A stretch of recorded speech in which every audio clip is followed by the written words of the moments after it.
સંસારી જીવના ભાવ મરણો તારવા કરુણા કરી સરિતા વહાવી સુધાતણી પ્રભુ વિરતી સંજીવની શોષાતી દેખી સરિતને કરુણાભિનવી હૃદયે કરી મુનિકુંદ સંજીવની સમય પ્રાભત તણી ભાજન ભરી કુંદ કુંદ રચું શાસ્ત્ર સાતિયા અમૃતે પુર્યા ગ્રંથાધિરાજ તારામ ભાવો બ્રહ્માંડના ભર્યા અહો વાણી તારી પ્રશમર સભા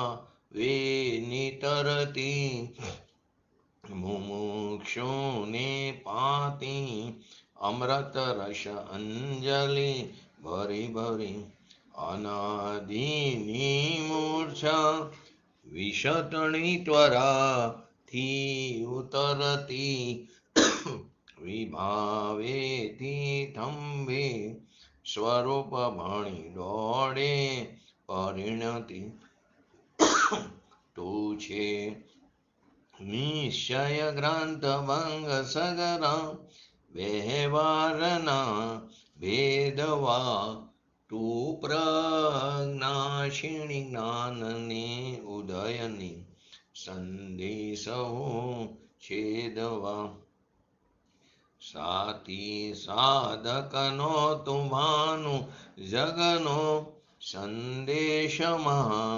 વીરનો વિષામો ભવક્લાંતના હૃદયનો તું પંથમો તીતણો શૂન્યેતની રસની બાંધ શિથિલ થાય જાણીએ તને હૃદય જ્ઞાની તણા જણાય તું રૂચતા જગતની રુચિ આરસે સૌ તું રીઝતા સકલ જ્ઞાયક દેવ રીઝે બનાવું પત્ર કુંદનના રત્નોના અક્ષરો લખી તથાપી કુંડ સૂત્રોના અંકાએ મૂલ્યના કદી તથાપી કાનો વાણીના અંકાએ મૂલ્યના કદી નમો રિંગટાણું નમો શિરાણું નમો હેરણમ નમો વજણમ નમો લઈસો સાવણમ ચતારી મંગલમ અરિહંતા મંગલમ સિદ્ધા મંગલમ શાહુ મંગલમ કેવલી પંતો ધમો મંગલમ ચતારી લોટમાં અરિહંતા લોટમાં સિદ્ધા લોટમાં શાહુ લોટમાં કેવલી પંતો ધમો લોટમાં ચતારી શરણ ભોજામી અરિહંતે શરણ ભોજામી સિદ્ધે શરણ ભોજામી શાહુ શરણ ભોજામી કેવલી પંતો ધમો શરણ ભોજામી ઓમ નમો અરિહંતાણમ.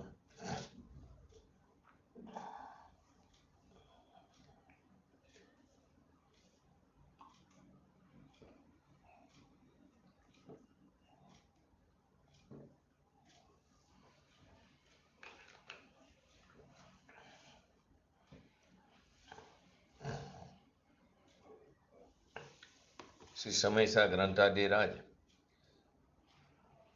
એમાં છેલ્લે આપણે 117 નંબરનો કરસ લીધો.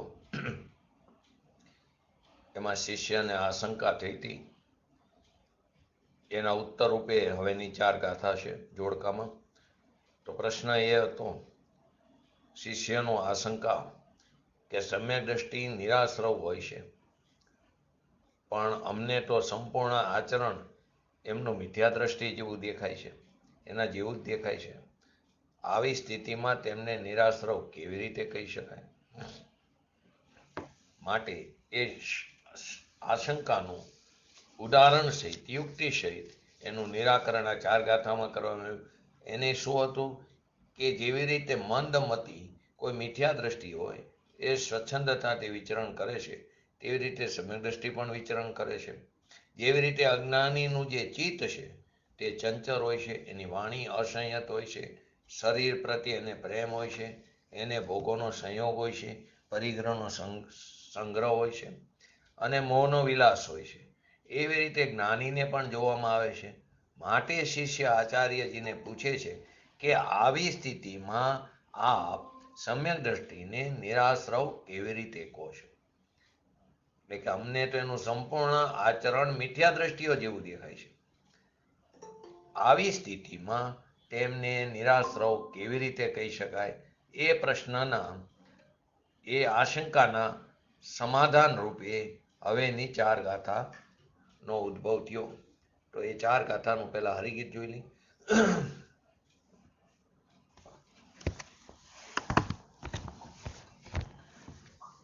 જે સર્વ પૂર્વ નિબદ્ધ પ્રત્યય વર્તતા સુદ્રષ્ટિને ઉપયોગને પ્રાયોગ્ય બંધન કર્મ ભાવ વડે કરે અણભોગ્ય બની ઉપયોગ જે ઉપભોગ્ય થાય તે રીત બાંધતા જ્ઞાનાવરણ ઇત્યાદિ કર્મો સપ્ત અષ્ટ પ્રકારના સત્તા વિશે તે નિરુપભોગ્ય જ બાળ સ્ત્રી જેમ પુરુષને ઉપભોગ્ય બનતા દેહ બાંધે યુવતી જેમ પુરુષને આ કારણે સમ્યક્વ સંયુક્ત જીવ અણબંધક કયા આ સર્વ ભાવ અભાવમાં નહીં પ્રત્યયો બંધક કયા.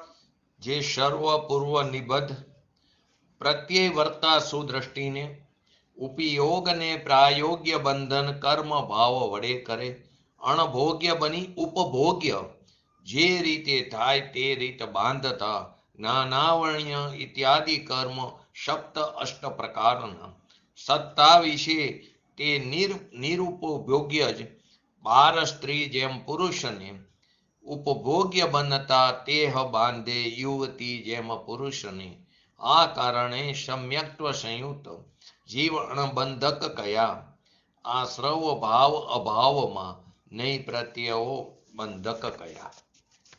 તો આ 4 ગાથાની અંદર દ્રષ્ટાંતથી સમજાવે છે સમ્યક દ્રષ્ટિ જીવ છે એને પૂર્વબદ્ધ સમસ્ત પ્રત્યય દ્રવ્ય આશ્રવ પ્રત્યય એટલે આશ્રવ સમ્યક દ્રષ્ટિ જીવ છે એને પૂર્વે બાંધેલા સમસ્ત પ્રત્યયો એટલે દ્રવ્યાશ્રવો સત્તા રૂપે વિદ્યમાન છે. ઉદયમાં નથી આવ્યા, હજી સત્તા રૂપે વિદ્યમાન છે. તેઓ ઉપયોગના પ્રયોગ અનુસાર શું કહેવા માંગે છે? તેઓ ઉપયોગના પ્રયોગ અનુસાર ઉદયમાં આવે એની અંદર જોડાય. જે આપણે સાદી ભાષામાં કહીએ ને દ્રવ્ય કર્મનો ઉદય આવ્યો પૂર્વે બાંધેલા એની સ્થિતિ પૂરી થઈ એનો અનુભાગ આવ્યો એટલે કે ઉદય આવ્યો. એ ઉદય આવ્યો અનુભાગ એટલે કે રસ આપ્યો. તો જીવ પોતે ભૂલ કરે છે અને પરનું લક્ષ કરે છે અને તેની અંદર જોડાય છે. તો રાગ દ્વેષ મોહ આદિ ઉત્પન્ન થાય છે અને તે ભાવ કર્મ નવા દ્રવ્ય કર્મના બંધનનું કારણ બને છે. તો બસ અહીં એ જ વાત છે કે તેઓ ઉપયોગના પ્રયોગ અનુસાર કર્મ ભાવ વડે એટલે કે રાગાદિક વડે નવો બંધ કરે છે. રાગ દ્વેષ મોહ અને કારણે તે નવો બંધ કરે છે. પૂર્વે બાંધેલું કર્મ ઉદયમાં આવે, જીવ રાગ દ્વેષ ન કરે એની અંદર ન જોડાય તો નવીન કર્મનો બંધ નહીં પડે. એ પ્રત્યયો દ્રાશ્રવો નિરુપભોગ્ય રહીને પછી જે રીતે ઉપભોગ્ય થાય છે તે આશ્રવો જ્યારે સત્તામાં હોય ત્યારે કેવા છે? નિરુપભોગ્ય છે. પછી જે રીતે ઉપભોગ્ય થાય ઉદયમાં આવ્યા તે રીતે જ્ઞાનાવર્ણ્ય આદિ ભાવે 7 અથવા 8 પ્રકારના થયેલા એવા કર્મને બાંધે છે.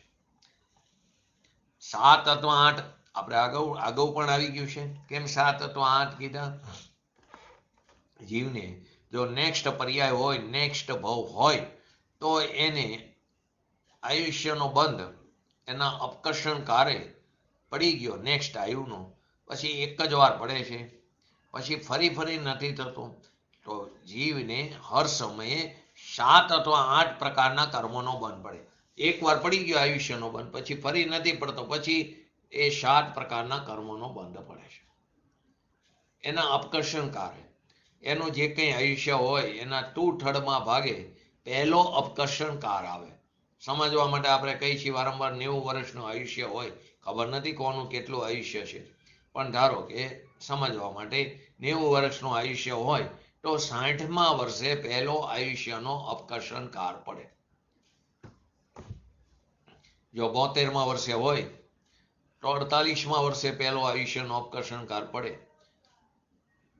તો એ પ્રમાણે અત્યારે તો આપણા બધાનો આયુનો અપકર્ષણ કાળ પહેલો તો આવી ગયો હોય ને પહેલા અપકર્ષણ કાળે મેક્સિમમ આયુનો બંધ પડી જાય. મેક્સિમમ જીવોને આમ મોટેથી લઈ તો 95% આયુષ્યનો 95 થી 97% આયુનો બંધ પડી ગયો. ધારો કે ન પડ્યો, આપણે 90 પ્રમાણે ગણતરી ગણી તો 60 વર્ષ થયા ત્યારે ન પડ્યો તો બાકીના 30 વર્ષે એટલે બીજા 20 વર્ષે 30ના 2/3 એટલે 20 વર્ષ એટલે 80મા વર્ષે બીજો આયુનો અપકર્ષણ કાળ પડે. તે વખતે જીવના જેવા પરિણામ હોય તે પ્રકારે. ધારો કે ત્યારે પણ ન પડ્યો, એ ધીમે ધીમે સંખ્યા ઓછી થતી જાય. આમાં પડતો જ જાય, પણ ન પડ્યો તો એવી સંખ્યા બહુ ઓછી થાય. તો એ બાકીના 10 વર્ષના 2/3 ભાગ એટલે લગભગ 6.5 વર્ષ એટલે 86 ની વચ્ચે એને આયુનો બંધ પડે. ત્યારે પણ ન પડે. આમ કરતા મેક્સિમમ 8 અપકર્ષણ કાળ થાય. તો આ છેલ્લો આયુષ્યનો અપકર્ષણ કાળ 8મો તે જીવનો અંતિમ સમય, અંતિમ ઘડી. માટે એમ કહે છે કે છેલ્લે લોકો એમ કહે ને ધર્મ સંભળાવો એની ગતિ સુધરી જાય. પરંતુ શાસ્ત્રમાં પણ એટલે કે આપણે ઘણી જગ્યાએ વાક્ય હોય છે કે જેણે જીવનની હર ઘડી સુધારી હોય એને અંતિમ ઘડી સુધરે. હવે જીવનમાં એને ક્યારેય ધર્મ પ્રત્યે લગાવ જ ન હોય તો છેલ્લે એને કુટુંબ કબીલા અથવા તો વેપાર ધંધાનું જ એને રટણ હોય છે. એને આ રુચિ પણ નથી હોતી. તો છેલ્લે એને તમે ગમે એટલો ધર્મ સંભળાવો તો એને અરુચિ થવાની. માટે હર સમયે પરિણામોની સાવધાની રાખવી, કેમ કે ક્યારે શું થાય અપકર્ષણ કાળ અથવા તો હર સમયે ગતિનો બનતો પડે જ છે. અત્યારે એ બદલાતી રહે, પણ એકવાર આયુનો બંધ પડી ગયો પછી ગતિ બદલાતી નથી. તો અહીં શું કીધું 7 અથવા 8 એટલે એકવાર આયુનો બંધ પડી ગયો પછી નથી પડતો એટલે 7 લખ્યું. બાકી હર સમયે 8 પ્રકારના કર્મોનો બંધ થાય છે. સત્તા અવસ્થામાં તેઓ કેવા કીધા? નિરુપભોગ્ય.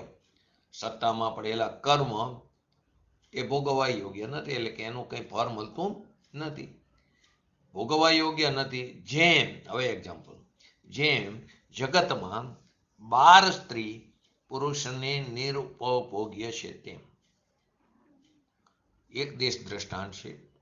જગતની અંદર નાની છોકરી હોય, અત્યારે તો કાળનો પ્રભાવ ખરાબ છે એ પ્રમાણે જોઈએ તો અત્યારે નાની છોકરી પર પણ અત્યાચારો થતા હોય છે. પરંતુ આ મોટેથી કે જેમ જગતમાં 12 સ્ત્રી પુરુષને નિરુપભોગ્ય છે તેમ તેઓ ઉપભોગ્ય એટલે કે ભોગવવા યોગ્ય થતા બંધન કરે છે.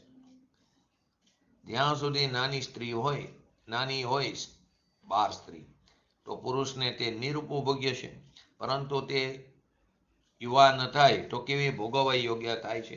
તો એ ભોગવવા યોગ્ય થતા બંધન કરે છે. કોને? પુરુષને.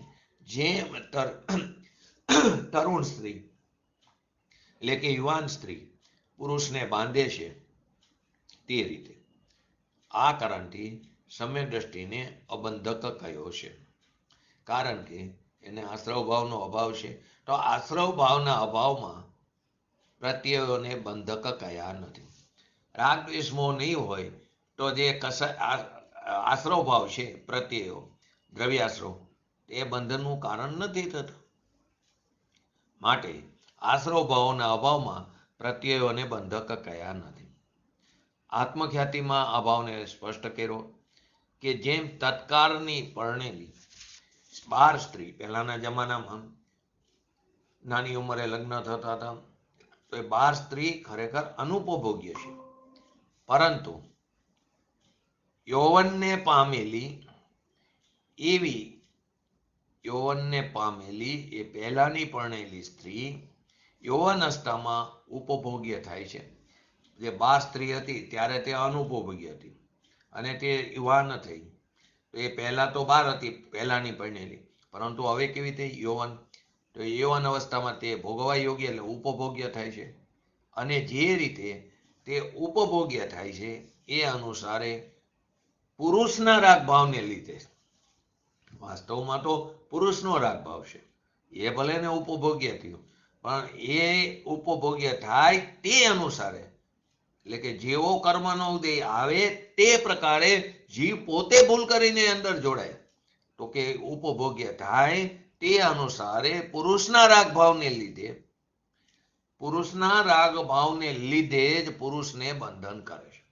હવે પુરુષ એમાં રાગ જ ન કરે તો ભલે નહીં ભોગવવા યોગ્ય થાય, પણ પુરુષ એની અંદર એના પ્રત્યે રુચિ પ્રેમ ન કરે, એના પ્રત્યે રાગ ન કરે, તો એ પુરુષને બંધન નથી કરી. તો એના રાગ ભાવને લીધે તે પુરુષને બંધન કરે છે, એને વશ કરે છે.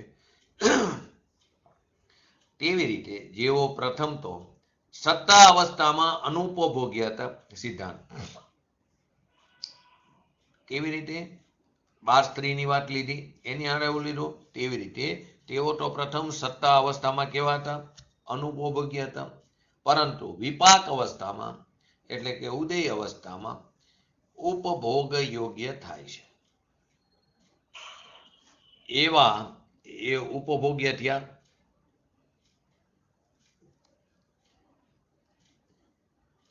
તો એ ઉપભોગ્ય થયા યુવાન અવસ્થામાં, જેવી રીતે સ્ત્રી, એવી રીતે આ પણ વિપાક અવસ્થામાં ઉપભોગ્ય થાય છે. એવા પૂતગલ કર્મ રૂપ દ્રવ્ય પ્રત્યયો હોવા છતાં, આવા પૂતગલ કર્મ રૂપ દ્રવ્ય આશ્રવો હોવા છતાં તેઓ જે રીતે ઉપભોગ્ય થાય, જે રીતે તે ભોગવવા યોગ્ય થાય તે રીતે, તેના માટે શબ્દ હું લખ્યો તો આગળ, અર્થાત ઉપયોગ અને પ્રયોગને અનુસારે.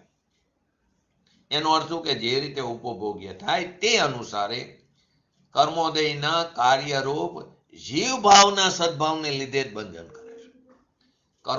કર્મનો ઉદય થયો, એ કાર્ય થયું ત્યારે જીવ ભાવના સદભાવને લીધે, ઓલામાં શું કીધું? પુરુષના રાગને લીધે જ, આ જીવ ભાવના સદભાવને લીધે જ તે બંધન કરે છે. જો જીવ રાગ દ્વેષ મોહ ન કરે તો તે બંધન કરતું નથી. માટે જ્ઞાનીને જો પૂર્વબદ્ધ દ્રવ્ય પ્રત્યયો વિદ્યમાન છે તો ભલે હોય, તો એ તો પણ એક જ્ઞાની તો કેવો છે? નિરાશ્રવ જ છે, જે આગળથી ચાલ્યું આવે આપણે ગાથામાં. કારણ કે કર્મોદયનું કાર્ય જે રાગ દ્વેષ મોહ રૂપે આશ્રવ ભાવ છે, કર્મોદયનું કાર્ય શું છે? રાગ દ્વેષ મોહ રૂપ જે આશ્રવ ભાવ છે, એના અભાવમાં, હવે એનો અભાવ હોય તો એ પૂર્વે કરેલા જે બાંધેલા જે કર્મ ઉદયમાં આવ્યા એને નિમિત્ત નથી થતું, તો એ પૂર્વે બાંધેલું કર્મ ઉદયમાં આવે છે તે નવા કર્મના બંધનમાં નિમિત્ત નથી થતું. અથવા તો ભાવ કર્મ રાગ દ્વેષ મોહ નહીં કરે તો એ ભાવ કર્મ દ્રવ્ય કર્મનું નિમિત્ત નથી થતું, નવો દ્રવ્ય કર્મનો બંધ નહીં પડે. તો કર્મોદયનું કાર્ય જે રાગ દ્વેષ મોહરૂપ આશ્રવ ભાવ છે, એના અભાવમાં દ્રવ્ય પ્રત્યયો બંધના કારણ નથી. જેમ પુરુષને રાગ ભાવ હોય તો જ જુવાનીને પામેલી સ્ત્રી એને વશ કરી શકે. હવે પુરુષને રાગ ભાવ ન હોય તો ગમે એવી જુવાનીને પામેલી સ્ત્રી હોય એને વશ નહીં કરી શકે, એને પકડ નહીં કરી શકે. તેમ જીવને આશ્રવ ભાવ હોય તો જ, જીવને આશ્રવ ભાવ હોય તો જ, એટલે કે મોહ રાગ દ્વેષ આદિ વિકારી પરિણામ હોય તો જ ઉદય પ્રાપ્ત દ્રવ્ય પ્રત્યયો દ્રવ્ય આશ્રવો નવો બંધ કરી શકે. હવે નિમિત્ત જ નહીં થાય તો પૂર્વે બાંધેલું કર્મ એ ઉદયમાં આવ્યું એ નવીન કર્મના બંધમાં નિમિત્ત નહીં થાય. માટે જીવને જો આશ્રવ ભાવ હોય તો જે ઉદય પ્રત્યય, ઉદયને પ્રાપ્ત જે દ્રવ્ય આશ્રવો છે તે નવા કર્મ બંધનું કારણ બને છે, નવો બંધ કરી શકે છે. અહીં ઉદાહરણમાં શું લીધું? તત્કાળની વિવાહિત બાર સ્ત્રી લીધી. જો કે જગતમાં કાનૂની અને સામાજિક દ્રષ્ટિએ તો પરણેલી સ્ત્રીને તેના પતિ દ્વારા ભોગવવા યોગ્ય માનવામાં આવે છે. જગતમાં કાનૂની અને સામાજિક દ્રષ્ટિએ જુઓ તો ભલે ને 12 હોય, પણ એની સાથે લગ્ન થયા હોય તો પરણેલી સ્ત્રીને એનો પતિ દ્વારા ભોગવવા યોગ્ય માનવામાં આવે છે. તો પણ જો તે વિવાહિત સ્ત્રી બાલિકા હોય, કાચી ઉંમરની હોય, તો વિવાહિત હોવા છતાં બાલ્યાવસ્થાને કારણે ભોગવવા યોગ્ય નથી હોતી. પરંતુ જ્યારે તે વિવાહિત બાલિકા જુવાન થઈ જાય તો તે સહજ જ પોતાનો પુરુષ પતિ દ્વારા ભોગવવા યોગ્ય થઈ જાય છે. આ દ્રષ્ટાંત આવ્યું. આ ઉદાહરણના માધ્યમથી આચાર્ય દેવ એમ સ્પષ્ટ કરવા માંગે છે કે પોતા વડે પૂર્વમાં બાંધેલવામાં આવેલા પોતાને કારણે પોતાના પરિણામના આધીને દ્રવ્ય કર્મનો બંધ પડ્યો. એ દ્રવ્ય કર્મ આવ્યા પોતાની યોગ્યતાથી, નિમિત્ત પોતે કરેલા પરિણામ. તો પોતા વડે પૂર્વમાં બાંધવામાં આવેલા અને જે હજુ સત્તામાં વિદ્યમાન છે તે કર્મ જીવ વડે હજુ બાલિકા સ્ત્રીની જેમ ભોગવવા યોગ્ય નથી. સત્તામાં વિદ્યમાન છે, પરંતુ એ કર્મને જીવ જેવી રીતે 12 સ્ત્રી હોય એને ભોગવવા યોગ્ય નથી, અનુપભોગ્ય છે, તેવી રીતે તે કર્મ જીવ વડે ભોગવવા યોગ્ય નથી. પરંતુ જ્યારે તેનો ઉદયકાળ આવશે ત્યારે તે જુવાન સ્ત્રીની જેમ ભોગવવા યોગ્ય થઈ જશે. એનો ઉદયકાળ આવે, આ બાદકાળમાંની ઉદયકાળ આવે ત્યારે તે જુવાન સ્ત્રીની જેમ ભોગવવા યોગ્ય થઈ જશે. બીજી વાત શું કીધી કે જેવી રીતે પૂર્વમાં વિવાહિત તે 12 સ્ત્રી જુવાન થઈ ગયા પછી પણ પુરુષના રાગભાવને કારણે જ વશમાં રાખે છે. હવે એ સ્ત્રી જે પેલા 12 હતી, જુવાન થઈ ગઈ લગ્નના અમુક સમય બાદ, પછી પણ તે ખરેખર તો પોતાના પતિને એના જ રાગભાવને કારણે જ વશમાં રાખે છે, બંધનમાં નાખે છે. જો પુરુષ એટલે કે એનો પતિ ના હૃદયમાં જો રાગભાવ ન હોય તો જુવાન સ્ત્રી પણ એની પત્ની પણ એને બાંધી શકતી નથી. ગમે એટલી જુવાન સ્ત્રી હોય, અપ્સરા હોય, તો પણ એને બાંધી શકતી નથી જો એના પતિને રાગભાવ ન હોય તો. એવી રીતે પૂર્વમાં બંધાયેલા કર્મ ઉદયમાં આવ્યા પછી જીવને તેના રાગભાવને કારણે જ બંધનનું કારણ બને. કર્મનો ઉદય આવ્યો પણ જીવને રાગભાવ થાય જ નહીં તો એ નવા કર્મના બંધનનું કારણ નહીં થાય. પરંતુ જીવના પોતાના રાગભાવને કારણે તે બંધનનું કારણ બને છે. હવે જો જીવની પર્યાયમાં રાગભાવ ન હોય તો માત્ર દ્રવ્ય કર્મનો ઉદય નવા કર્મ બંધ કરવામાં સમર્થ નથી. જો રાગભાવનો અભાવ હોય તો માત્ર દ્રવ્ય કર્મનો જે એનો ઉદય એવો સત્તામાં પડ્યા હતા એ નવીન કર્મના બંધનનું કારણ નથી થતું. માટે શબ્દ માત્ર કીધું. માત્ર રાગભાવનો માત્ર દ્રવ્ય કર્મનો ઉદય કારણ નથી થતું. અહીંયા વજન ક્યાં આપવામાં આવ્યું કે આત્મામાં ઉત્પન્ન જે મોહ રાગ દ્વેષ રૂપી જે ભાવ છે એ ભાવ જ મૂળ બંધનનું કારણ છે. ભાવ કર્મ જ મૂળ બંધનનું કારણ છે. જો મોહ રાગ દ્વેષ ન હોય તો પૂર્વે બંધાયેલા જે કર્મનો ઉદય પણ બંધન કરવામાં સમર્થ થતો નથી. જો જીવ રાગ દ્વેષ આદિ નહીં કરે, એની અંદર નહીં જોડાય, એનો જ્ઞાતા દ્રષ્ટા થઈ જશે તો પૂર્વે બંધાયેલા કર્મનો ઉદય એ તો એની સ્થિતિ પૂરી થતા ઉદયમાં આવીને ખરી જશે. એની અંદર ન જોડાનો તો નવીન કર્મનો બંધન નહીં પડે. આ સાયકલને તોડવા માટે આ જ રસ્તો છે. પૂર્વે બાંધેલા કર્મનું જે ઉદય આવે એમાં જોડાવું કે ન જોડાવું એટલું આપણે કરી શકીએ. તો પૂર્વે બાંધેલા કર્મનો ઉદય પણ બંધન કરવામાં સમર્થ નથી થતો. જો આ રીતે ન તો બંધન અવસ્થાને પ્રાપ્ત કર્મ બંધનનું કારણ છે, બંધન અવસ્થાને પ્રાપ્ત કર્મ બંધનનું કારણ છે, ન સત્તામાં પડેલા કર્મ બંધનનું કારણ બંધ સત્વને ઉદય, ન તો સત્તામાં પડેલા કર્મ બંધનનું કારણ છે, ન તો બંધન અવસ્થાને પ્રાપ્ત કર્મ બંધનનું કારણ છે, અને રાગાદિ વિના ઉદયમાં આવેલા કર્મ એ પણ બંધનનું રાગાદી વિના એ ઉદયમાં આવેલા કર્મ એ પણ બંધનનું કારણ નથી. ત્રણેય વાત લીધી. નો તો બંધન અવસ્થાને પ્રાપ્ત કર્મ બંધનનું કારણ છે, નો સત્તામાં પડેલા કર્મ બંધનનું કારણ છે, અને નો રાગાદી વિના ઉદયમાં આવેલા કર્મ બંધનનું કારણ છે. આ રીતે શું સિદ્ધ થયું? કર્મનો બંધ, એનો સત્વ અને એનો ઉદય એ જીવને બંધનમાં નથી નાખતા. એ જીવને બંધનમાં નથી નાખતા.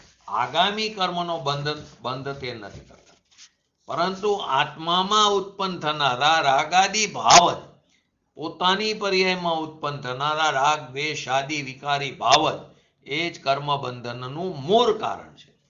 આથી કર્મનો બંધ, કર્મનો સત્વ અને કર્મનો ઉદયના વિચારથી જીવે આકુલિત થવાની જરા પણ આવશ્યકતા નથી. આ જો સમજણમાં આવે તો કર્મનો ભલે ગમે એટલો બંધ પડ્યો હોય, કેમ કે પૂર્વે પરિણામના આધીને 70 કરોડા કરોડી મોહનીય કર્મનો પણ બંધ જીવને કદાચ પડી શક્યો હોય. એ કર્મનો બંધ હોય, સત્તામાં પડ્યા હોય સત્વ અને ઉદય આવે, એ કોઈ નવા કર્મ બંધનું કારણ નથી થતું. માટે એના વિચારથી આકુલિત થવાની આવશ્યકતા નથી. પંડિત જયચંદજી છાબડા એમના ભાવાર્થમાં જણાવે છે કે દ્રવ્યાશ્રવના ઉદયને અને જીવના રાગ દ્વેષ મોહ ભાવોને નિમિત્ત નૈમિત્તિક ભાવ છે. દ્રવ્ય કર્મ ભાવ કર્મનો નિમિત્ત, ભાવ કર્મ દ્રવ્ય કર્મનો નિમિત્ત. તો દ્રવ્યાશ્રવનો જે ઉદય છે એ ઉદયને અને જીવના રાગ દ્વેષ મોહ આદિ વિકારી ભાવોને નિમિત્ત નૈમિત્તિક ભાવ છે. દ્રવ્યાશ્રવના ઉદય વિના જો પૂર્વે બાંધેલા કર્મનો ઉદય ન હોય તો જીવને રાગ દ્વેષ આદિ નહીં થાય. એનું નિમિત્ત પામીને જીવ પોતે સ્વયં કરે છે એ બરાબર, પણ એ નિમિત્ત કોણ છે? પૂર્વે બાંધેલો કર્મનો ઉદય. તો એ ધારો કે એ દ્રવ્યાશ્રવનો ઉદય ન હોય તો એ ઉદય વિના જીવને આશ્રવ ભાવ નથી થઈ શકતો, કેમ કે નિમિત્ત નથી. તો નિમિત્તથી નથી થતું, પણ એની હાજરી એટલે કે ખરેખર એ પ્રમાણે જીવના પરિણામ જ એવા છે. વાસ્તવ તો એ છે, કાર્ય જ નથી થતું. માટે જીવને આશ્રવ ભાવ નથી થઈ શકતા, અને તેથી આશ્રવ ભાવ નથી થતા, તેથી બંધ પણ થઈ શકતો નથી. દ્રવ્યાશ્રવનો ઉદય થતા, દ્રવ્ય આશ્રવનો પૂર્વે બાંધેલા કર્મનો સ્થિતિ પૂરી થતા, એનો ઉદય થતા જીવ જેવી રીતે તેમાં જોડાઈ જાય, ઉગ્રતાથી જોડાય, મંદપણે જોડાય, જેવી રીતે જોડાઈ જાય, અર્થાત જે પ્રકારે તેને ભાવાશ્રવ થાય તે પ્રકારે દ્રવ્યાશ્રવ નવીન બંધનું કારણ બને છે. પૂર્વે બાંધેલા કર્મનો ઉદય આવ્યો, તો હવે આપણા હાથની વાત છે જોડાવું કે ન જોડાવું. ધારો કે જોડાણા, તો કેટલી તીવ્રતાથી જોડાણા, એ પ્રકારે સ્થિતિ અનુભાગ આદિ બંધ પડે, પ્રદેશ પ્રકૃતિ સ્થિતિ અનુભાગ. તો એ પ્રકારે એને ભાવાશ્રવ થયો, જે પ્રકારે જોડાય તે પ્રકારે એને રાગ દ્વેષ મોહ આદિ ભાવાશ્રવ થયો. એ પ્રકારે એ દ્રવ્યાશ્રવ નવીન બંધનું કારણ પડે છે. પૂર્વે બાંધેલો કર્મનો ઉદય, એની અંદર જોડાણો એટલે ભાવ કર્મ નિમિત્ત બન્યું કોનું? પૂર્વે બાંધેલા કર્મના ઉદયમાં, અને એનું નિમિત્ત થઈને એ નવીન કર્મ બંધનું કારણ થયું. હવે જીવ જો ભાવાશ્રવ ન કરે, મોહ રાગ દ્વેષ જ ન કરે, એટલે સ્ત્રી ભલે જોવાન થઈ ગઈ એની પત્ની, પરંતુ પુરુષ પોતે જ રાગ ન કરે એના પ્રતિ, એ ભોગવવા યોગ્ય નથી, એટલે ભોગવતો નથી. ભલે ને તે જુવાન થઈ ગઈ હોય, ઉપભોગ્ય હોય, પણ પુરુષ પોતે, પતિ પોતે જો રાગ ન કરે, તો એના પ્રત્યે એ રાગ ન કરે તો ભોગવાતો નથી. તો ભાવાશ્રવ ન કરે તો તેને નવો બંધ થતો નથી. તો સમ્યક દ્રષ્ટિને મિથ્યાત્વ અને અનંતાબંધી કશાયનો ઉદય ન હોવાથી એ પ્રકારના ભાવાશ્રવ તો હોતા જ નથી. સમ્યક દ્રષ્ટિને મિથ્યાત્વ અને અનંતાબંધીનો અભાવ છે, તો એ કશાયનો ઉદય ન હોવાથી એને એ પ્રકારના ભાવાશ્રવ, એ પ્રકારના મોહ રાગ દ્વેષ તો હોતા જ નથી, મિથ્યાત્વ અને અનંતાબંધી સંબંધી. માટે તે સામાન્ય સંસારનું કારણ નથી. પછી જે થાય એ કશાયને એ સામાન્ય સંસારનું કારણ નથી, કેમ કે સામાન્ય સંસારનું કારણ તો મિથ્યાત્વ અને અનંતાબંધી એનો તો અભાવ થઈ ગયો. સામાન્ય સંસાર એટલે અનંત સંસાર. તો એ પ્રકારના ભાવાશ્રવ એને મિથ્યાત્વ અને અનંતાબંધી ઉદય ન હોવાથી એ પ્રકારના ભાવાશ્રવનો તો હોતા જ નથી. એટલે કે મિથ્યાત્વ અને અનંતાબંધી સંબંધી એ કસાય સંબંધી એને બંધ પણ નથી હોતો. એ સંબંધી એને બંધ પણ નથી હોતો. ત્રણેય પ્રકારના સમ્યક દ્રષ્ટિની અપેક્ષા જોઈ લી. ધારો કે જીવ સાહિક સમ્યક દ્રષ્ટિ જીવ છે, તો સાહિક સમ્યક દ્રષ્ટિને સત્તામાંથી તો મિથ્યાત્વનો ક્ષય થઈ ગયો. એને સત્તામાંથી ક્ષય જ થઈ ગયો, અભાવ જ થઈ ગયો. અભાવ થઈ ગયો એટલે ફરી ઉદયમાં આવતું નથી. ઉપશમમાં હોય તો ઉદયમાં આવી શકે. તો સાહિક સમ્યક દ્રષ્ટિને સત્તામાંથી મિથ્યાત્વનો ક્ષય થયો. તે મિથ્યાત્વના ક્ષય થતી વખતે એ વખતે જ અનંતાબંધી કષાયનું વિસંયોજન થઈ જાય. એ અનંતાબંધી ક્રોધ માન માયા લોભનું વિસંયોજન થઈ જાય. એથી એ સંબંધી એને અવિરતિ અને યોગ ભાવનો પણ ક્ષય થઈ ગયો હોય છે. અનંતાબંધી સંબંધી કષાયનું તો વિસંયોજન થઈ ગયું, કેમ કે એને મિથ્યાત્વનો ક્ષય થઈ ગયો છે. તેથી તે સંબંધી અવિરતિ અને યોગ ભાવનો પણ ક્ષય થઈ ગયો, એટલે તેને તે પ્રકારનો બંધ થતો નથી. મિથ્યાત્વ અને અનંતાબંધી સંબંધી એને બંધ થતો નથી. હવે રહ્યું ઔપસમિક સમ્યક દ્રષ્ટિ.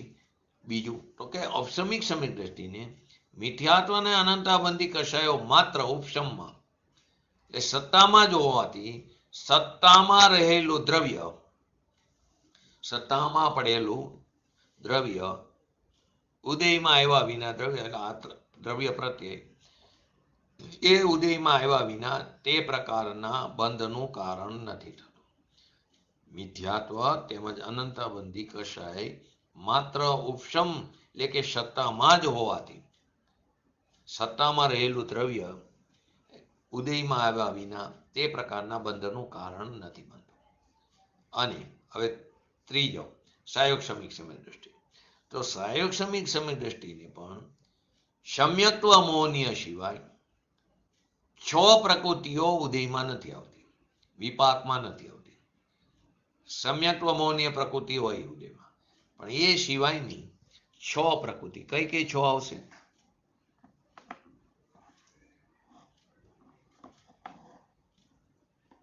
બોલો.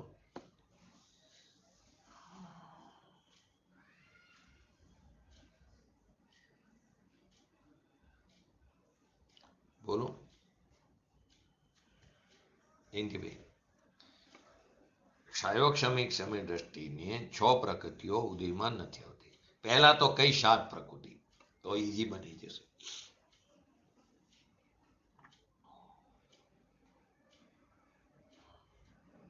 દર્શન મોહની તો 3 પ્રકૃતિમાંથી એટલે દર્શન મોહની 3 કઈ કઈ પહેલા ઈ બરાબર છે, પણ કઈ કઈ? સમ્યક પ્રકૃતિ, મિથ્યાત્વ, સમ્યક મિથ્યાત્વ અને સમ્યક મિથ્યાત્વ, સમ્યક મિથ્યાત્વ અને સમ્યક પ્રકૃતિ. એક સમ્યક મિથ્યાત્વ બોલ્યો ને હું. એક મિથ્યાત્વ, એક સમ્યક મિથ્યાત્વ અને એક સમ્યક્ત્વ. સમ્યક પ્રકૃતિ, સમ્યક્ત્વની સમ્યક. એક સમ્યક મિથ્યાત્વ, એક પહેલું મિથ્યાત્વ, બીજું સમ્યક મિથ્યાત્વ અને ત્રીજું સમ્યક. તો આ 3 પ્રકૃતિ દર્શન મોહનીય હતી.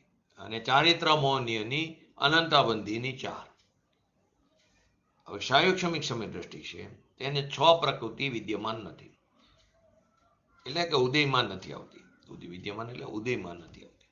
તો કઈ 6 નથી આવતી? અનંતાબંધીની 4,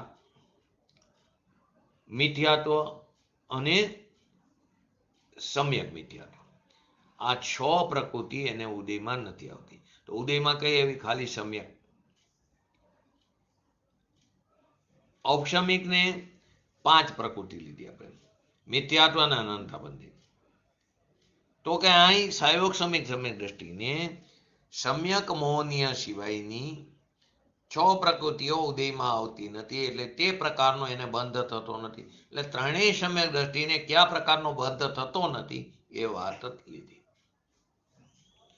અવિરતી સમ્યક દ્રષ્ટિઓને જે ચારિત્ર મૌન્યનો ઉદય વિદ્યમાન છે તેમાં જીવ જે રીતે જોડાય છે, અવિરતી સમ્યક દ્રષ્ટિઓને જે ચારિત્ર મોહનો ઉદય વિદ્યમાન છે, અવિરત સમ્યક દ્રષ્ટિમાં ત્રણેયની વાત આવી ગઈ.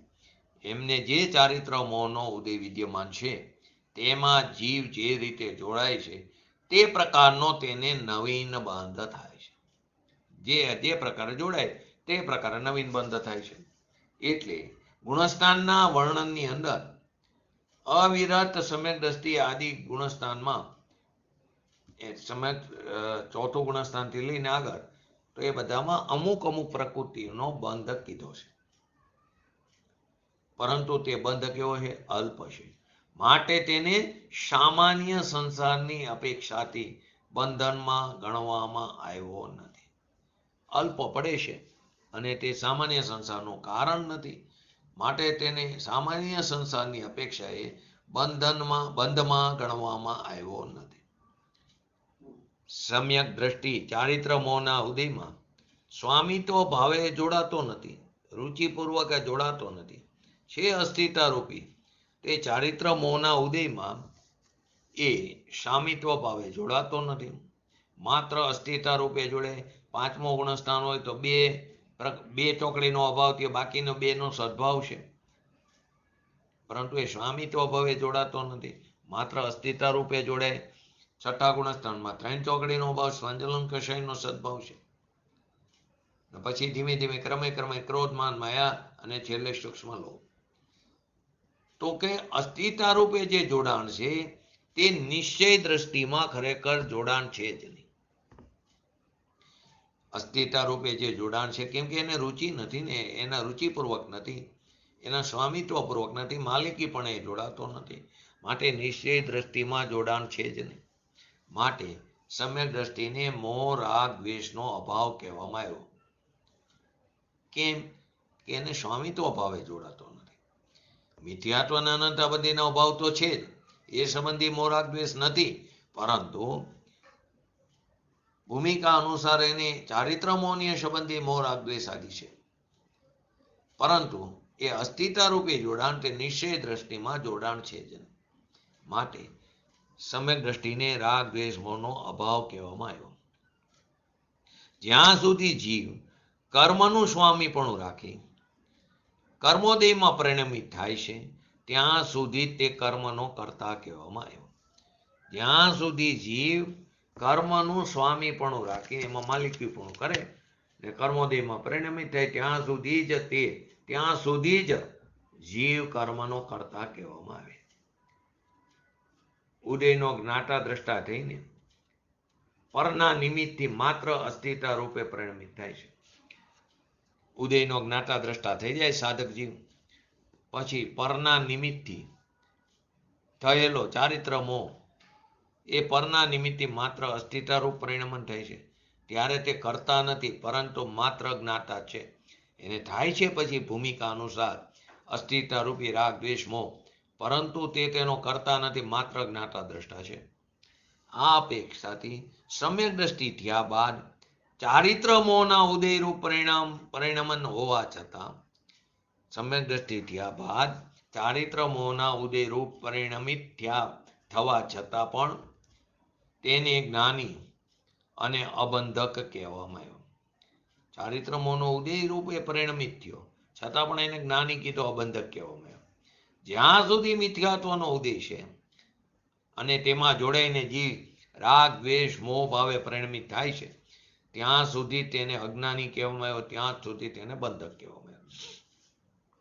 કોને જ્ઞાની કીધો, કોને અજ્ઞાની કીધો? તો કે ચારિત્ર મોહ સમ્યક દ્રષ્ટિ અપેક્ષા થયા બાદ ચારિત્ર મોહના ઉદયથી પરિણમિત થયા બાદ તેને જ્ઞાની કીધો, અબંધક પણ કીધો.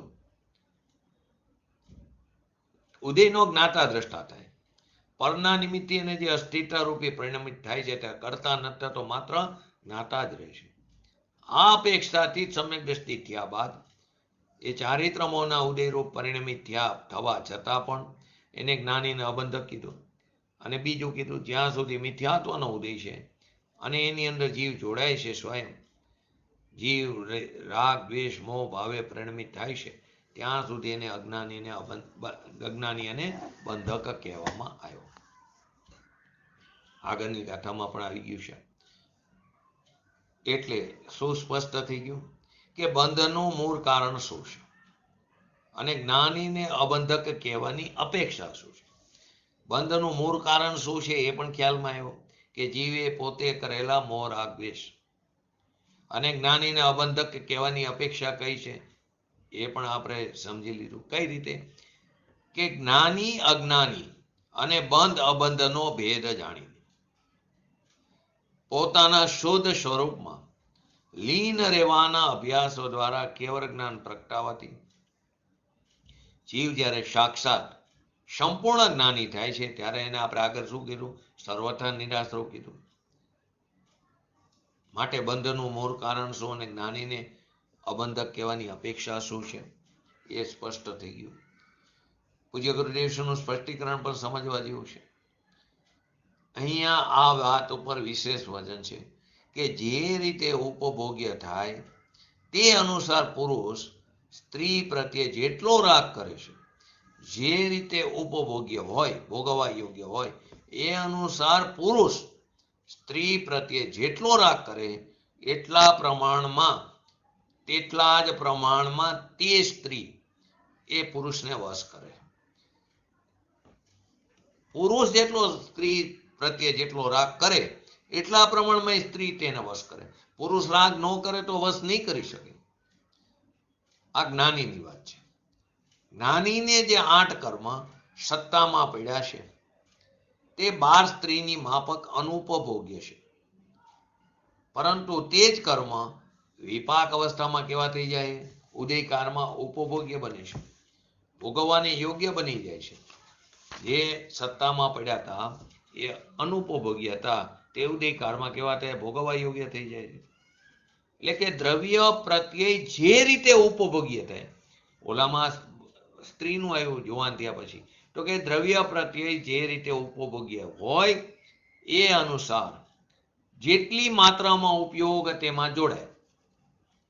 મંદ તીવ્રતાથી આપણે જોડે કે પ્રબળ તીવ્રતાથી જોડે? તો કે તદ અનુસાર દ્રવ્ય પ્રત્યય જે રીતે ઉપભોગ્ય હોય એ અનુસાર જેટલી માત્રામાં આપણો ઉપયોગ એની અંદર જોડાય તો એ કર્મોદયના કાર્યભૂત જેટલા રાગાદી ભાવ હોય, કર્મોદયના કાર્યભૂત જેટલા રાગ દ્વેષ આદિ આપણા વિકારી ભાવ હોય એટલા પ્રમાણમાં જીવ બંધન કરે છે. તો કર્મના ઉદયમાં વર્તમાન જેટલો ઉપયોગ જોડે, કર્મનો ઉદય એ પૂર્વે બાંધેલા કર્મનો ઉદય, એમાં વર્તમાન જેટલો ઉપયોગ જોડાય, વર્તમાનમાં આપણો ઉપયોગ જેટલો જોડાય એટલું બંધન થાય છે. તીવ્ર થાય તો એ પ્રકારનું બંધન, નવીન કર્મનો બંધ પડે. મન થાય તો તે પ્રકારનું. તો કર્મોદયના કાર્યભૂત જીવના ભાવોને એટલે કે જીવની પર્યાયમાં થવા વાળા રાગાદી પરિણામોને જો જીવ કરે તો દ્રવ્ય પ્રત્યે બંધનનું કારણ બને. કર્મોદયના કાર્યભૂત જીવના ભાવોને એટલે કે જીવની પર્યાયમાં થવા વાળા રાગ દ્વેષ આદિ વિકારી ભાવોને જો જીવ કરે તો, કન્ડિશન, જો કરે તો દ્રવ્ય પ્રત્યે બંધનનું કારણ બને. પરંતુ જ્ઞાની જીવને તો રાગ દ્વેષ મોહ છે જ નહીં. ક્યાં? મિથ્યાત્વ અને અનંતાબંધી સમજવું એ છે જ નહીં. એટલે તેના અભાવમાં જ્ઞાનીને, કેમ કે અવિરતિથી લઈ ને એટલે, તો તેના અભાવમાં જ્ઞાનીને દ્રવ્ય પ્રત્યે બંધનનું કારણ નથી થતું. કેમ કે એને રાગ દ્વેષ મોહ છે જ નહીં. પુરુષને પોતાની સ્ત્રી પ્રત્યે રાગ ન હોય, ભલે ઉપભોગ્ય હોય, પરંતુ એને રાગ ન હોય તો એ ભોગવતો નથી. એટલે કે એ સ્ત્રી એને વશ કરી શકતી નથી, એને બંધન કરી શકતી નથી પોતાના મોહ રાગ પાસમાં. તો જ્ઞાની જીવને તો રાગ દ્વેષ મોહ છે જ નહીં. એટલે તેના અભાવમાં જ્ઞાનીને દ્રવ્ય પ્રત્યે બંધનનું કારણ નથી થતું. અહીંયા મિથ્યાત્વ અને અનંતાબંધી સંબંધી રાગ દ્વેષ મોહની અપેક્ષા ત્યાં કથન છે. પોતાના આત્માના આનંદના સ્વાદમાં જેને સ્વાદ ચાખ્યો છે એવો સ્વાદી લો એવા જ્ઞાની માણસોને બંધના કારણભૂત મિથ્યાત્વ સહિતના રાગ દ્વેષ મોહ હોતા જ નથી. જેણે એકવાર પોતાનો સ્વભાવનો સ્વાદ ચાખ્યો છે એ સ્વાદનો સ્વાદીલો જ્ઞાની બંધનના કારણભૂત જે મિથ્યાત્વ આદિ ભાવ છે, મિથ્યાત્વ સહિતના રાગ દ્વેષ મોહ એ થતા જ નથી. એમની દ્રષ્ટિ કેમ પોતાના સ્વભાવ તરફ, એના આત્મા તરફ, એક નાયક તરફ છે અને તેમને સ્વરૂપાચરણ પણ છે. ચોથા ગુણસ્થાને અંશે સ્વરૂપાચરણ પણ છે. આ કારણથી જ્ઞાનીને આગળ પણ આવ્યું, એને નિરાશ્રવ જ કીધા. જ્ઞાની નિરાશ્રવ જ છે. પછી કેવળ જ્ઞાન પ્રગટે સંપૂર્ણ સર્વથા નિરાશ્રવ શબ્દ. જ્ઞાનીને અસ્થિરતાનો અલ્પરાગ છે, જ્ઞાનીને પણ ભૂમિકા અનુસાર તથા તેમના દ્રવ્ય કર્મોમાં પણ અલ્પ બંધ પડે, અલ્પ સ્થિતિ પણ પડે છે. કેમ કે કષાયના નિમિત્તે સ્થિતિના અનુભાગ બનશે, યોગના નિમિત્તે પ્રદેશ અને પ્રકૃતિ બનશે. તો જ્ઞાનીને અસ્થિરતાનો અલ્પરાગ છે અને એમના દ્રવ્ય કર્મોમાં પણ અલ્પબંધ અને સ્થિતિ પડે છે.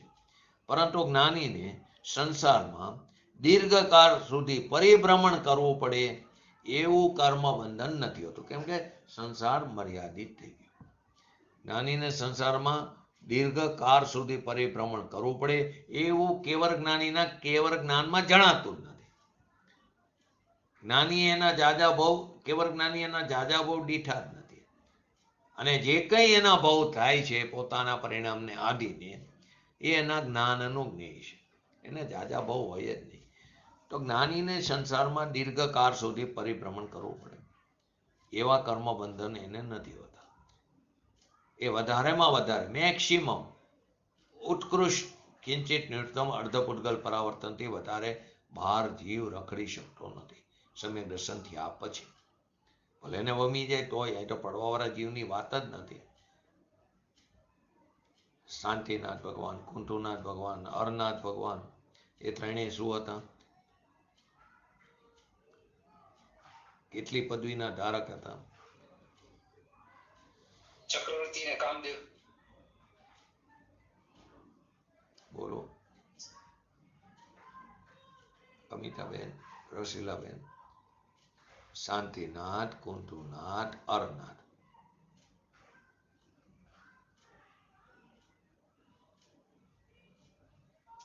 ચક્રવર્તી હતા અને કામદેવ હતા. બરાબર. હજી એક પદવી રહી. ત્રણ પદધારી હતા. ત્રણ પદવી, પણ કઈ ત્રીજી પદવી? બરાબર, બે તો બોલ્યા છે. ચક્રવર્તી હતા, પછી તીર્થંકર. હા, તીર્થંકર, ચક્રવર્તી અને કામદેવ. કેટલામાં નંબર આવે?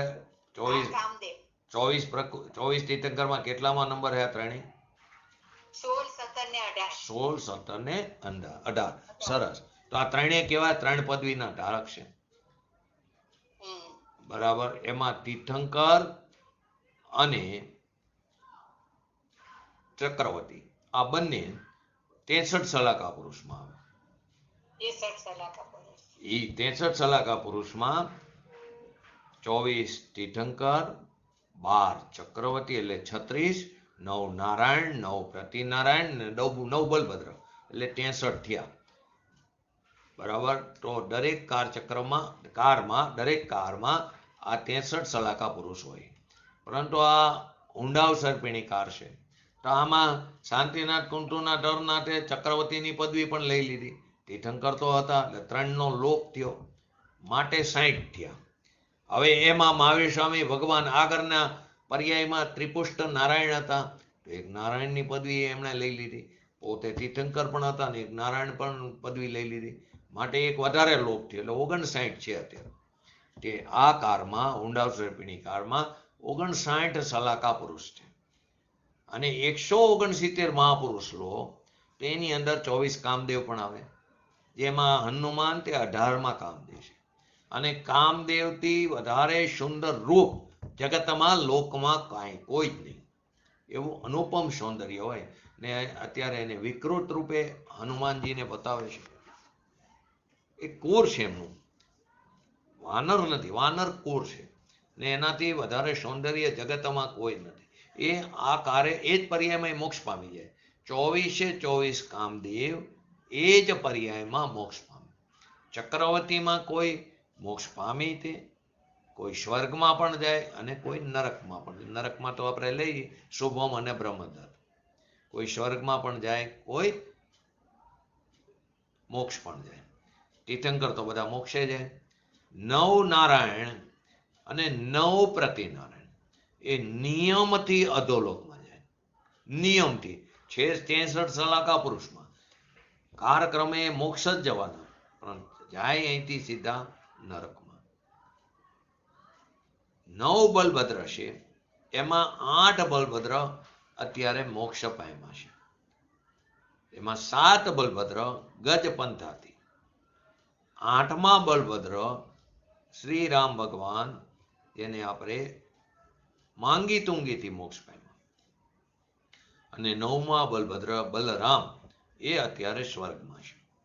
તો આ પ્રમાણે આ 63 સલાકા પુરુષ. હવે 169 મહાપુરુષમાં તો આ તો બધા આવ્યા જ. આ 63 એ 63.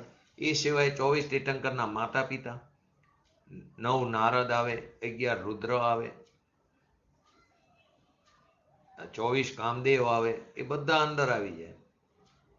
14 કુલકરે આવી જાય. બરાબર, સરસ. 14 કુલકર પણ આવી જાય. એ મેળવો એટલે 169 થાય. તો એની અંદર આમને તો 3 પદવી લઈ લીધી. 6 નો લોપ થઈ ગયો.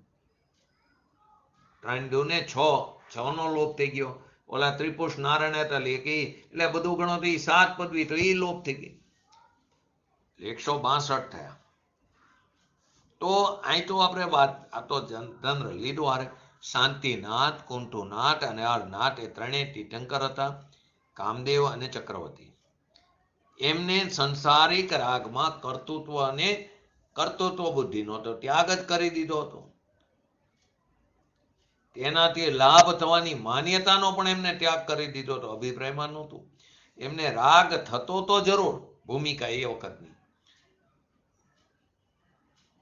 પરંતુ એનાથી તદ્મસ દશાની વાત હતી, તો રાગ થતો તો જરૂર, પણ એનાથી લાભ માનવાની માન્યતાનો નાશ થઈ ગયો હતો. અભિપ્રાયમાં નહોતું. એમના મિથ્યાત્વ અને અનંતાબંધી રાગ દ્વેષનો અભાવ થઈ ગયો હતો. આ અપેક્ષાથી તેમને ગ્રહસ્થ દશામાં પણ નિરાશ્રવ કયા. અસ્થિતાનો જે અલ્પરાગ છે એને અહીંયા ગૌણ કરીને નથી એમ કહેવામાં આવ્યું છે. આ પ્રમાણે આ ગાથાને 173 થી 176 આપણે સંક્ષિપ્તમાં સમજ્યા.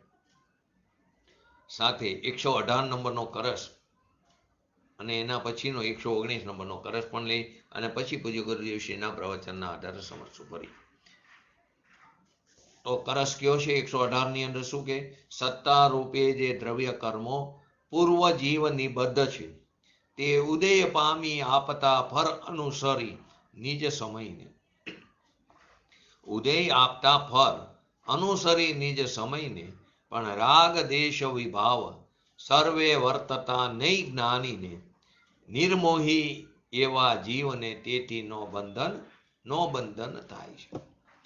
જોકે પોતાના સમયને અનુસરતા, પોતપોતાના સમયે ઉદયમાં આવતા, પોતપોતાના સમયે જેવી એને સ્થિતિ બાંધી હોય તે પ્રકારે, એક પહેલા સમયે જેવી બાંધાણી, બીજા સમયે બીજા. ધારો કે એકની જ વાતલો મૌનીય કર્મ પહેલા સમયે આપણે બાંધ્યું, બીજા સમયે નાદિથી મિથ્યાત્વ દશામાં છે, બીજા સમયે બીજું મૌનીય કર્મ બાંધ્યું, તો એની જે પ્રકારે એ વખતે તીવ્રતા એ પ્રમાણે જોડાણ હોય, એ પ્રકારે નવીન કર્મનો બંધ પડ્યો હોય, એની સ્થિતિ પડી હોય. માટે શબ્દ શું લીખો આપણે, પોતપોતાના સમય. ઉદયમાં આવતા પૂર્વે બંધાયેલા દ્રવ્ય પ્રત્યયો પોતાની સત્તા નથી છોડતા. ઉદયમાં આવે પહેલા એની જેટલો સ્થિતિ બંધ પડ્યો હોય એ પહેલા પોતાની સત્તા નથી છોડતા, એ પડ્યા હોય રહે સત્તામાં. ઘણી વાર એવું પડે, ધારો કે 70 કરોડા કરોડી મૌનીય કર્મનો બંધ પડ્યો કોઈ જીવ, તો 7000 વર્ષ સુધી તો એ સત્તામાં પડ્યા રહે.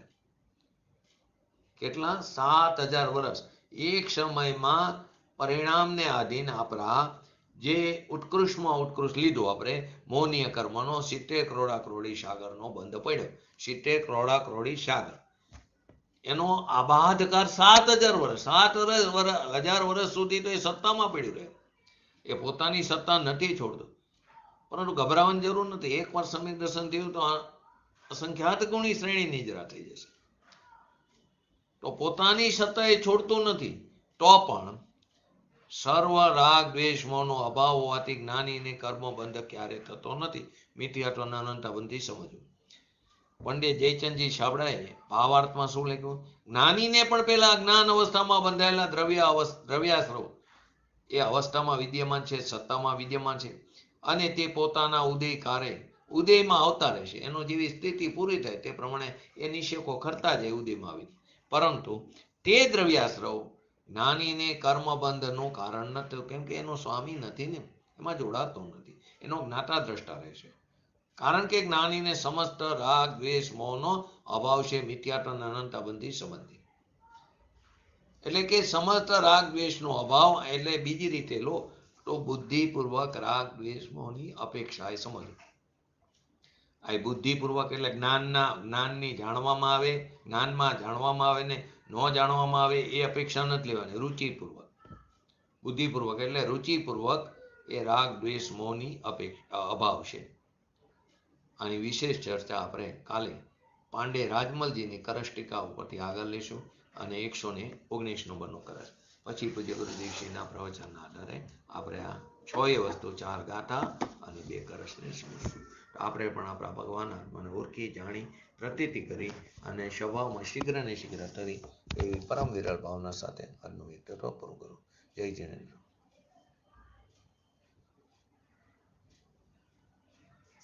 जिनादेश जाता जिनेन्द्र विख्याता विशुद्ध प्रबोधा नमो लोक माता दुराचार ध्रुवने हरा शंकरानी नमो देवी भागेश्वरी जैन वाणी नमो देवी भागेश्वरी जैन वाणी.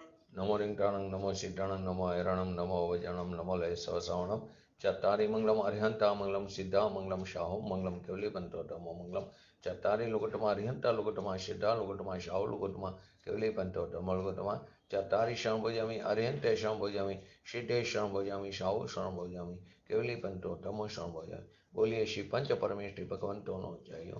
बोलिए श्री जिनवाणी मातनो जयो.